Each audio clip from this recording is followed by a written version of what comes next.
It sort of started as this idea of making something that that was a picture or an image of moonlight that was going to be three-dimensional. I've always loved the lunar module as an object, so I started thinking about how could I connect the lunar module with a picture of the moon, and this is sort of the end result of it.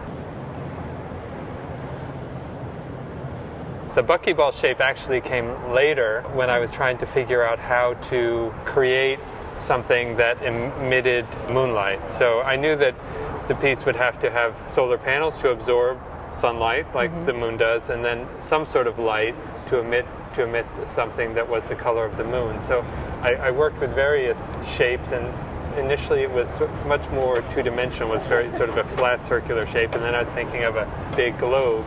And then the buckyball just sort of came along as part of the process, and it seemed to make sense because it is something that's very kind of scientific, I guess, on the one hand, but still sort of playful.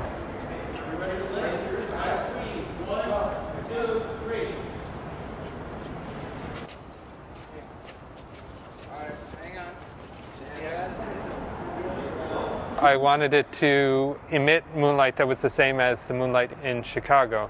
So using a colorimeter, which is like a color light meter, I measured the color of a full moon in Chicago in July. I did lots of color tests to precisely match the color of moonlight. So I knew that when the LEDs were shining through plexiglass that was tinted this I think is a 474 Pantone color, it would precisely match the color of the moonlight in Chicago. It is the same moonlight as this place, and actually this moon can be here at the same time the real moon is here, and there's this weird play between them. So there's a time, it feels like there's a time-place kind of an idea, and that seems to be consistent in your work. Is that correct, to think that you're interested in kind of identifying something and moving that information to another place almost, and using time and place as markers?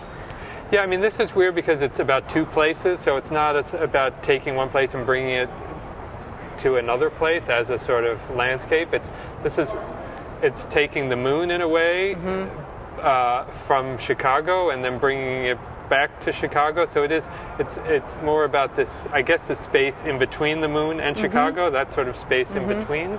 That's sort of interesting to me. But it is important that the moonlight is the same as the Chicago moonlight. So every night it's sort of a full moon out here. These big feet on here are actually the sort of surprise part of this piece, in that they each are filled with 2,500 pounds of lead.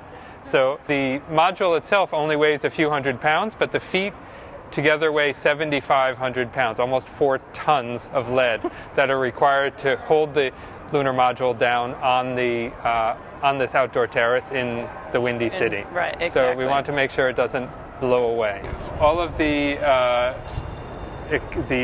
electronics were custom designed just for this, so it was fantastic. The fabricators did a great job sort of figuring out how to make it work, how to make it fit into the system. The inverters that convert the solar power to power that can be stored in the batteries are in there. The batteries are in there, and then various switches, fans, dehumidifiers, heaters to keep the whole thing operational in changing weather conditions. The whole thing is sealed to sort of protect it through the Chicago winter. So last night when it lit up for the first time and you were here and able to see, I think, a half moon in the sky, you were commenting this morning about how similar the colors were. Yeah, the color itself was very similar. It looks, when it's illuminated at night, it's much whiter because the light inside it, the LED, is very blue. So it looks very pinky, fleshy in daylight, but when it's illuminated from the inside, it's actually much paler and is a very sort of light orangish pink. There is this tradition of Nocturns, which you've discussed was of interest to you. Whistler's Nocturne paintings have always been compelling to me. There's something really